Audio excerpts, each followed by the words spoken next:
Hello everyone, Odoo development tutorial বাংলাতে আপনাদের স্বাগতম। আজ আমরা আলোচনা করব ওয়ান টু মেনি ফিল্ড নিয়ে। এর আগের ভিডিওতে আমরা আলোচনা করেছিলাম মেনি টু ওয়ান ফিল্ড নিয়ে, যেখানে স্কুল ক্লাসের ভিতরে আমরা স্কুল আইডিটি ধরিয়ে দিয়েছিলাম। তো আজকে আমরা দেখব যে ওয়ান টু মেনি ফিল্ড মানে একটি স্কুলের আন্ডারে অনেকগুলো ক্লাস কিভাবে থাকতে পারে। তো এর জন্য আমরা প্রথমে একটা নতুন ফিল্ড ক্রিয়েট করব স্কুল ম্যানেজমেন্টের ভিতরে। তো এই ফিল্ডটির নাম দিচ্ছি আমরা ক্লাস আইডি।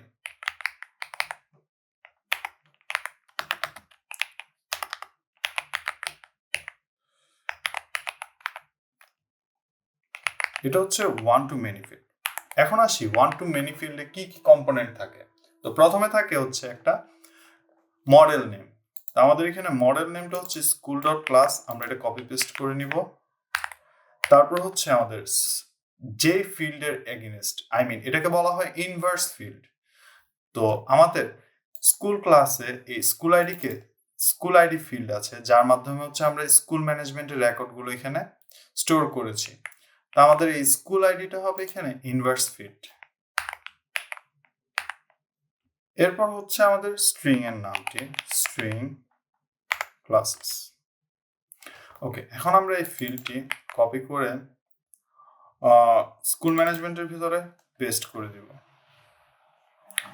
তো এটা যদি আমি এখানে পেস্ট করতে চাই, আমরা একটু রিস্টার্ট দিয়ে দিব। রিস্টার্ট দিয়ে এখানে যদি আমরা আসি, তাহলে আমরা এখানে ক্লাসগুলো দেখতে পাবো। যেমন আমাদের বর্তমানে শুধুমাত্র ক্লাস 7 রয়েছে। তা আমরা এখানে আরেকটা ক্লাস ক্রিয়েট করি, তার নাম দিলাম ক্লাস 6। স্কুল দিচ্ছি একে স্কুল। আরেকটি ক্লাস দিচ্ছি ক্লাস 4, যেটা দিচ্ছি মণিপুরি স্কুল। তা আমরা যদি এখন স্কুল ম্যানেজমেন্টে যাই, একই স্কুলের আন্ডারে আমরা দেখতে পাচ্ছি ক্লাস 6 এবং 7 রয়েছে। আর মণিপুরি স্কুলের আন্ডারে দেখছি যে এখানে ক্লাস 4 রয়েছে। ওয়ান টু মেনি ফিল্ড বিভিন্নভাবে দেখানো যায়, তার মধ্যে এটা একটা। আমরা আরো একটা সুন্দর ওয়ে বের করব। তো এর জন্য হচ্ছে আমাদেরকে এক্সএমএল ফাইলে চলে যেতে হবে। এক্সএমএল ফাইলে গিয়ে গ্রুপের পরে আমরা লিখব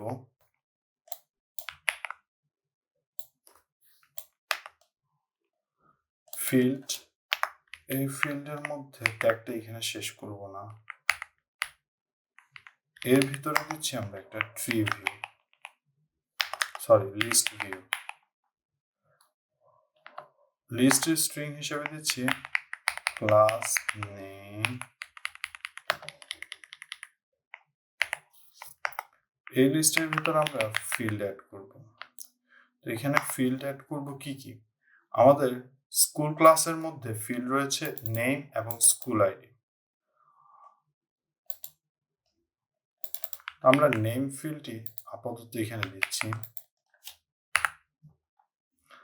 রিস্টার্ট দিয়ে যদি এখানে একটা রিলোড দিই, তাহলে আমরা এখানে দুইবার দেখছি। কারণ হচ্ছে আমরা এখানে একবার এখানে দিয়েছি, আবার নিচে আবার দিয়েছি।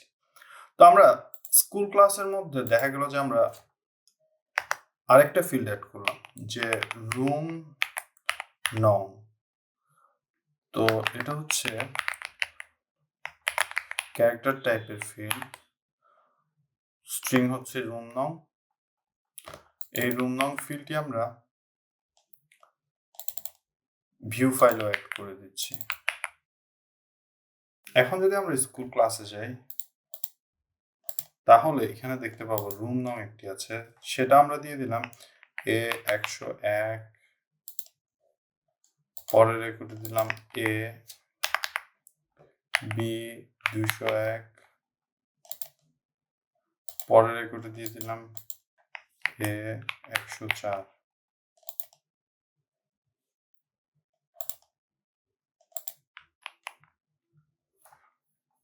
কিন্তু আমরা এখানে রুমগুলো দেখতে পাচ্ছি না। তো এখানে অ্যাড করার জন্য আমাদেরকে যেটা করা লাগবে সেটা হচ্ছে, আমরা এখানে ফিল্ড একটা অ্যাড করেছি।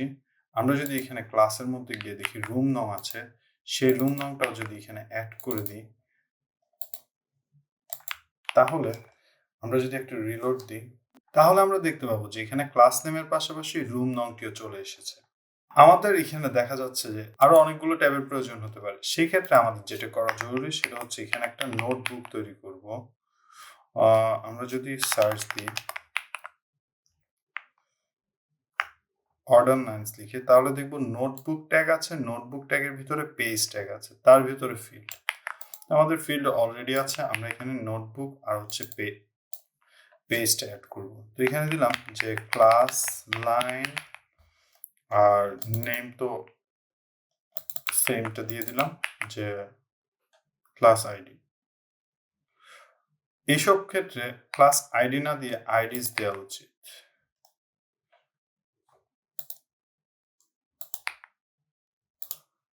তো এরপর হচ্ছে ফিল্ডের পরে এই ট্যাগগুলো অফ করে দিব। এখন যদি আমরা রিস্টার্ট দিই তাহলে হচ্ছে আমাদের পারফেক্টলি একটা 1 to many ফিল্ড ডিফাইন করা হয়েছে। ধন্যবাদ সবাইকে।